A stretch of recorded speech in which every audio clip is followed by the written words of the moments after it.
Hello friends, नमस्कार and welcome to समाधान। साथियों, उम्मीद है कि आप सब अच्छे होंगे और साथ ही साथ आपकी स्टडी भी अच्छे से चल रही होगी। साथियों, आप सभी को याद होगा कि जो भी लोग टेलीग्राम से जुड़े हैं, मैंने मॉर्निंग में अपडेट किया था आपको ये 12 के आसपास कि बीएसएससी में मीटिंग चल रही है। चूँकि देखिए क्या हुआ कि गैड जब से मीटिंग ली है और जब से न्यू चेयरमैन सर आए हैं, जो अरविंद कुमार चौधरी जी हैं, तो लगातार यहाँ पे परीक्षाओं को लेकर के बैठकें चल रही है। पहले तो जीएडी की तरफ से हुआ, अब बीएसएससी अपने स्तर पर बैठक कर रही है और आज उसी के एवज में मीटिंग भी किया गया है। तो आज की मीटिंग में जो कैलेंडर कैलेंडर पे बात हुई, परीक्षाओं के आयोजन को लेकर के बात हुई और स्ट्रिक्टली उसको लागू करने को लेकर के बात हुई। इन सारे मुद्दों पर हम लोग बात करेंगे। साथ ही साथ आपके लिए एक और खुशखबरी बता दें कि एएसओ के फिर से नए पद सृजित हुए हैं। तो देखिए एक बात के लिए मैं आप सबसे माफ़ी चाहता हूँ कि काफ़ी डिले हो गया आज का अपडेट देने में। हालाँकि मैंने टेलीग्राम पे अपडेट कर दिया था पहले ही, चूँकि कुछ कार्यों में बिज़ी होने की वजह से अभी मुझे समय मिला है, तो फिर से आपको ये सारी चीज़ों को अपडेट कर रहा हूँ। तो बीएसओ एग्ज़ाम, सीजीएल 4, 10+2 सारे मुद्दों को जानेंगे। जैसे कि मैं आपको बता दूँ, एक चीज़ मैं आपसे कहूँगा कि आप लोग टेलीग्राम से जुड़िए, क्योंकि देखिए कई बार होता है कि बिज़ी होने की वजह से यूट्यूब पे कई चीज़ों को अपडेट नहीं कर पाते हैं। तो यहाँ पे देखिए मैंने आपको 12:59 के आसपास अपडेट कर दिया था कि बीएसएससी में सफल आयोजन हेतु परीक्षाओं के लिए मीटिंग चल रही है। और देखिए एक ही पर्पस है हमारा कि ज़्यादा से ज़्यादा लोग एएसओ बने जो भी हमसे जुड़े हैं। ये इसीलिए मैंने पोस्ट भी लिखा था। मैंने हिंट्स दे दिया था आपको कि तैयारी में लग जाइए, सारी चीज़ें चल रही है और मोटा-मोटी 90 दिन आपको मिलने जा रहा है। तो ये मैंने डे में ही अपडेट कर दिया था। बाकी चीज़ों को मैं यहाँ पे एलिब्रेट कर रहा हूँ डिटेल्स में, ताकि आप अच्छे से इसको समझें और अपनी तैयारी में जी जान लगा दें। देखिए, नए पद जो सृजित किए गए हैं, उसके बारे में तो हम लोग समझेंगे ही, लेकिन सबसे पहले चूँकि आप सबका बेसब्री से इंतज़ार होगा कि आज की मीटिंग के बारे में सर बताइए।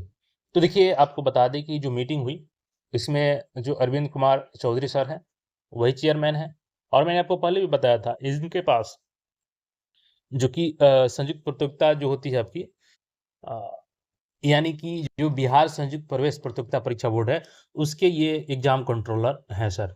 तो इनको एक्सपीरियंस जो है, नो डाउट एग्ज़ाम को लेकर काफ़ी अच्छा एक्सपीरियंस है और उसको इम्प्लीमेंट करने जा रहे हैं बीएसएससी में। आज की मीटिंग का जो मुख्य सार मैं आपको बताता हूँ सबसे पहले कि जो कैलेंडर, चूँकि वो तो कैलेंडर सरकार के दबाव में जारी किया गया था, आप सभी को पता है।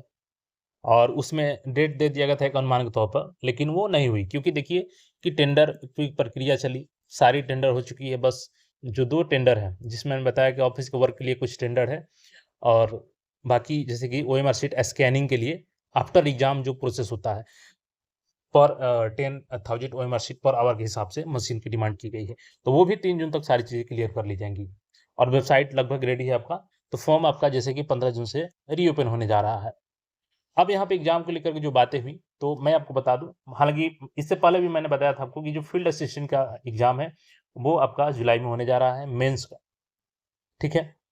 200 पदों पर ये वैकेंसी थी, शायद 200 या 201, ठीक? और इसका फॉर्म आपका जून में मेंस का भरवा लिया जाएगा, ठीक है? इसमें ज़्यादा छात्र नहीं है, तो कम ही दिनों में इसका मेंस का फॉर्म कंप्लीट हो जाएगा। जून में इसका फॉर्म भरवा लीजिएगा और जुलाई में इसका एग्ज़ाम हो जाएगा। तो जुलाई के लिए आप लोग रेडी रहें, रिवीज़न ज़्यादा से ज़्यादा करें आप लोग। बीएसओ की जहाँ तक बात है, तो देखिए इसमें भी छात्रों की संख्या 2,43,000 के आस-पास बची है आफ्टर रिजेक्शन। इसका एग्ज़ाम आप लोग अगस्त में तैयार रहिए। अगस्त में बात चल रही है, अगस्त में आपका एग्ज़ाम ले लिया जाएगा। इसमें कोई डाउट नहीं रखिए, ठीक है? अब इसके बाद देखिए सीजीएल 4 10+2 कतार में ही है। यानी कि इसके बाद आपकी सीजीएल 4 की बारी है। तो इसको आप मान के चलिए, चूँकि अगस्त में कम चांस लग रहा है, तो सितंबर में इसको मान के चलिए कि सितंबर में लिया जा सकता है। और एक चीज़ ये भी यहाँ पे सहमति बनी है कि जो एग्ज़ाम कैलेंडर है, या तो सबका एक साथ जारी होगा या ऐसे भी आपको देखने को मिल सकता है, जैसे-जैसे जिसकी तैयारी होगी, जैसे कि बीएसओ का हो गया, तो उसके लिए एक शॉर्ट कैलेंडर जारी कर दिया जाएगा। उसमें आपका, लेकिन उसमें प्रॉपर आपका डेट रहेगा कि बीएसओ का प्रीलिम्स का डेट, उसके रिजल्ट का प्रकाशन का डेट, उसके बाद उसके मेंस का फॉर्म भरवाए जाने का डेट, मेंस का एग्ज़ाम कब होगा और फाइनल नियुक्ति कब दी जाएगी। इसी तरीके से आपका सीजीएल 4 का सेपरेट जारी हो सकता है, जिसमें आपका मेंशन रहेगा कि प्रीलिम्स किस मंथ में, एक्सपेक्टेड मंथ और डेट रहेगा। डेट नहीं भी रहेगा तो मंथ रह सकता है। उसके बाद से आपका उसका रिजल्ट का डेट रहेगा, मेंस का फॉर्म का डेट रहेगा और नियुक्ति की उसकी प्रक्रिया रहेगी। और सीजीएल 4 जहाँ तक उम्मीद है कि आप लोग फ़ेब 2027 तक सारी प्रक्रिया इसकी कंप्लीट कर ली जाएगी। ठीक है? तो इसको लेकर के सारी चीज़ें चल रही हैं और 10+2 का जो एग्ज़ाम होगा, वो आफ्टर आपका सीजीएल प्रीलिम्स के बाद होगा। तो इसको आप लोग इस मंथ के इस ईयर के लास्ट तक उम्मीद कर सकते हैं। चूँकि सितंबर तक अगर यही होती है तो बीच में फिर फेस्टिवल वगैरह आ जाते हैं, तो थोड़ा-सा आगे बढ़ जाएगा 10+2 और ये हो सकता है कि इस साल के लास्ट तक आपका हर हाल में ले लिया जाएगा। तो मोटा-मोटी ये कैलेंडर को लेकर के बातें चली और देखिए ये दोनों की दोनों बातें चली हैं कि या तो सेपरेट-सेपरेट सबका जारी किया जाएगा या कैलेंडर एक साथ भी जारी हो सकता है। तो दोनों संभावनाएँ हैं और इसको लेकर के आपको जून में कुछ एग्ज़ाम के लिए अपडेट देखने को मिल जाएगा, जिसकी परीक्षाएँ जुलाई में होने जा रही है। अब आते हैं हम लोग जो नया पद क्रिएट हुआ है एएसओ का। देखिएगा आज कैबिनेट की बैठक रखी गई थी और कैबिनेट बैठक में जो अप्रूवल मिला है, उसमें मैं सीधे लेके चलता हूँ और वहीं पे आपको दिखाता हूँ। ये सारी चीज़ें हैं, इसको पढ़ना चाहे तो आप लोग खुद से पढ़ सकते हैं। आप सभी को पता है कि नए 3 डिपार्टमेंट क्रिएट किए गए थे। उसमें से एक जो डिपार्टमेंट है आपका युवा रोजगार एवं कौशल विकास विभाग, बिहार सरकार। इसमें देखिएगा तो 46 नंबर पे इसको ऐड किया गया था डिपार्टमेंट में, युवा रोजगार एवं कौशल विभाग और इसमें पहले भी पद क्रिएट किए गए थे। अब यहाँ पे बात करें हम लोग, तो जो नव सृजित विभाग है, इसके अंतर्गत जो दिव्यांग अभ्यर्थी हैं, उनके लिए विशेष नियोजालय के क्रियान्वयन यानी कि उनके लिए नौकरी की उपलब्धता हो, बाजार मांग के अनुरूप उनको रोजगार का अवसर हो, विशेष प्रशिक्षण स्वरोजगार के लिए टूल किट एवं रोजगार प्रशिक्षण के लिए वित्त पोषण आदि कार्य के साथ-साथ आर्थिक रूप से कमजोर अन्य वर्गों के लिए बाजार मांग के अनुरूप विशेष प्रशिक्षण तथा बिहार राज्य समुद्र पार नियोजन ब्यूरो से संबंधित कार्यों को संपादित किए जाने हेतु विशेष नियोजन निदेशालय का गठन करते हुए एक निदेशालय इसमें डायरेक्टरेट बनाया गया है और इस डायरेक्टरेट के संचालन के लिए 6 नए प्रशाखाओं को किया गया है। 6 नए प्रशाखा। अब इसका मतलब टोटल 57 पोस्ट यहाँ पे सृजित हुए हैं। इसमें से आपको बता दें कि एक प्रशाखा को संचालन करने के लिए आमतौर पर कितने 3 से 4 एएसओ की जरूरत पड़ती है। एक एएसओ होते हैं इसमें एक प्रशाखा में और एक के ऊपर 3 से 4 एएसओ होते हैं। यानी कि 6 यहाँ पे है तो मोटा-मोटी मैक्सिमम यहाँ पे 24 सीट और मिनिमम आपका 18 सीट यहाँ पे एएसओ को देखने को मिल जाएगा, जो कि कुछ दिनों में आपको नोटिस मिल जाएगा। मैं वो प्रूफ के तौर पर आपको दिखा भी दूँगा, ठीक है? बाकी के अन्य पोस्ट इसमें क्लर्क का, पियून का भी पोस्ट रहेगा।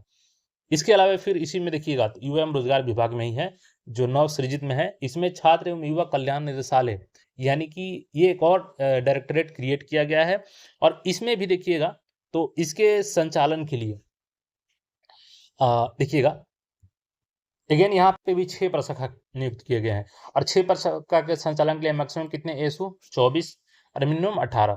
अब इस हिसाब से दोनों को ऐड करते हैं तो मैक्सिमम आपके 48 और मिनिमम आपके 36 एएसओ पोस्ट यहाँ पे क्रिएट हुए हैं और मे भी सारा चीज़ सही रहा तो हो सकता है कि इसको सीजीएल 4 में ही ऐड किया जाए।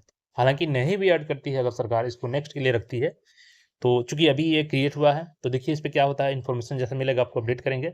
लेकिन फिलहाल 48 यानी 36 से 48 पोस्ट क्रिएट हुए हैं एएसओ के। नहीं भी ऐड होता है तो फिलहाल आपका 1400 जो 6 है और प्लस 563 जो कि 15 जून के आसपास से आपका एडिट होने जा रहा है फॉर्म। यानी कि उसमें आप एडिट भी कर पाएँगे और जो नए लगे हो फॉर्म भी भर पाएँगे। तो टोटल 1969 आपका एएसओ हो जाता है लेवल 7 को जॉब। तो ये बढ़िया अपॉर्च्युनिटी है आपके लिए और उम्मीद है कि ये सारे अपडेट देखने के बाद आप ज़रूर अपनी पढ़ाई की दिशा को एक नए रूप में लेके जाएँगे और आज से भी अगर मेहनत करते हैं तो कम से कम आपको 90 दिन तो मिलने ही जा रहा है सीजीएल 4 के लिए।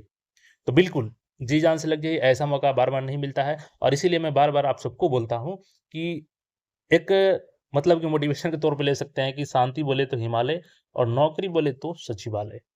बाकी आपका इस पे क्या सोचना है, कमेंट करके ज़रूर बताइएगा और चैनल पे पहली बार आए हैं तो चैनल को सब्सक्राइब करके ज़रूर जाइएगा और एक कमेंट ज़रूर कीजिएगा कि एक सीट मेरा एएसओ का इस बार होने जा रहा है और उसके लिए मैं जिस लेवल का मेहनत चाहिए वो मेहनत करने को तैयार हूँ। तो मिलते हैं फिर नए अपडेट में।